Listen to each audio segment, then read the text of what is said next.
Hello everyone and welcome to Homestead for a Living. I'm going to start this video like I do all of my sporadic videos right now, which is to apologize for the lack of content. We've been very busy with a new member of the family and many other projects getting ready for this spring planting and launching some of our commercial endeavors and sidelines and getting our businesses going, as well as a nonprofit. But I actually wanted to show you one of those commercial sidelines I'm working on. It's been a long-term goal for me on this farm to establish a nursery. A nursery is such a great fit for small acreages and new homesteaders because the barrier to entry can be quite low and the profit margins can be really high, especially right now. Fruit trees are selling out everywhere and they're skyrocketing price because everyone wants to establish that perennial food security. The idea of food forests and the like have really gained a lot of traction, and it seems like the supply just cannot keep up with demand. And so for the last couple of years I've been kind of getting my nursery to a trickling start by planting the fruit trees everywhere around me. So you can see a good example of that here. All throughout our homestead we've got things like pear trees and apple trees over here and here, and pecans and all sorts of fruit trees that we're planting out, and those will become our cutting stock where we can take cuttings and root those cuttings out. But it's going to be a little bit of time before I can really get a significant amount of cuttings, so I've had to find a way to really launch my production on a much bigger scale. And so just today I got in the mail something I'm very excited about, which is 500 bare root trees. And if you look online, you can often find that bulk orders, wholesale orders of bare roots, when you're ordering them in quantities of like 300, 500 to 1,000, the prices are radically different than what you would find elsewhere. In this case, I was able, because I got in on this early in the year before they sold out, I was able to find some of these for prices around. Basically, when I look at the cost of the cuttings and the potting soil / my own compost and the pots that I'm going to put these in, I'll probably have only like $2 to $3 in this per unit. And because I'm going to be watering these primarily off of water catchment, I'm not really paying for any other inputs. And the rest of my fertilization and everything is going to come from the farm. It's going to come from the chicken operation and these compost piles and things like that.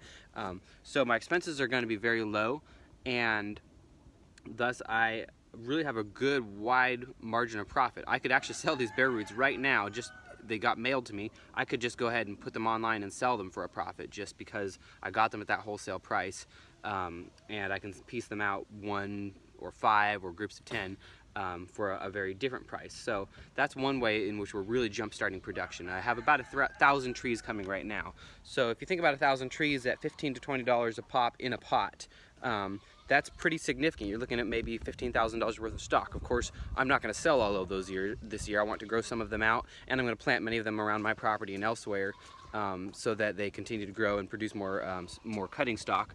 But this is what's going to happen to most of them. They're going to get potted up. We're going to let those roots really get established in those pots, and they're going to get moved to larger pots if need be. But essentially, they're just going to become a higher value product that can be sold anywhere. And if we decide to sell this house, this is a small house and we have a growing family. If we decide to sell this and move to a larger acreage, that's a business that I can pick up and take with me. I can't take a cornfield with me per se, and I can't take the orchard with me, but I can take my nursery with me.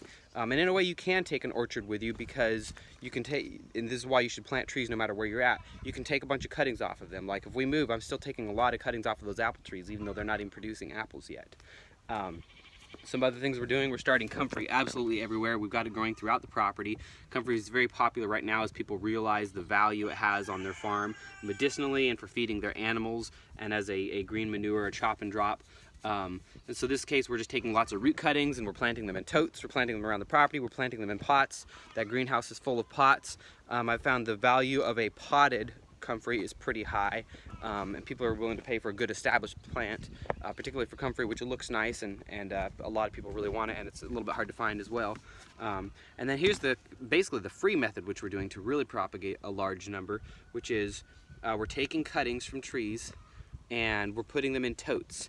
So this can be essentially be free. If you have your own fruit trees, or if you have neighbors, or if you don't know anybody, if you post on a social media group or something like that, you can find people who have an old established fruit tree that would be more than happy to let you come and take a bunch of cuttings, root them out in exchange for bringing some of those cuttings back. That's what I'm doing, is I go take cuttings off of an old established apple tree or something on an old homestead that produces really well. It's really old, it's been around for a while.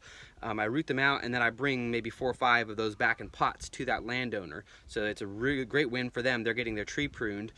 They are getting they're getting new trees started, I'll also bring them other genetics, other trees. If I take elderberry cuttings, maybe I'll bring them peaches. So in every corner of this property, we have stuff happening. We're rooting some of these in water. We're trying lots of different methods, partly to learn and partly to increase our odds of success, because off of one tree in just like 30 minutes I can get hundreds of cuttings. So I want to put them in lots of different methods of rooting out, so that if I have failures over here, I have successes elsewhere. So we're down in our root cellar right now. I just wanted to show you an example of some of these. These ones are actually starting to bud. I'm keeping them a little bit dark to let the roots develop, and then bringing, kind of selectively allowing light so that they don't put all of their energy into leaves. But that's just a few ways that we're getting this going, and it's really price accessible because I don't have a lot of financial capital to start this out with. My biggest investment has been in those bare root ones that I ordered that you just saw, and as I mentioned, I'm really only a couple bucks in per tree, and the profit margin is really pretty good on that.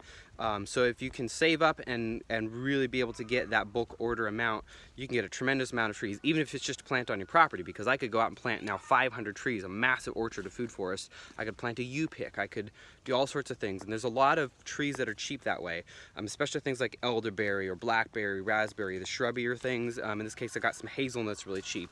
I've got some persimmons coming that were really cheap. A lot of these are, mulberries are a good one. A lot of these are cheaper and easier to work with than things like apples and pears. Now that apples and pears are going to be a major part of my farm, but they're not as easy to start. So hopefully that's a useful tip to y'all. In the meantime, stay safe, be well, and happy homesteading.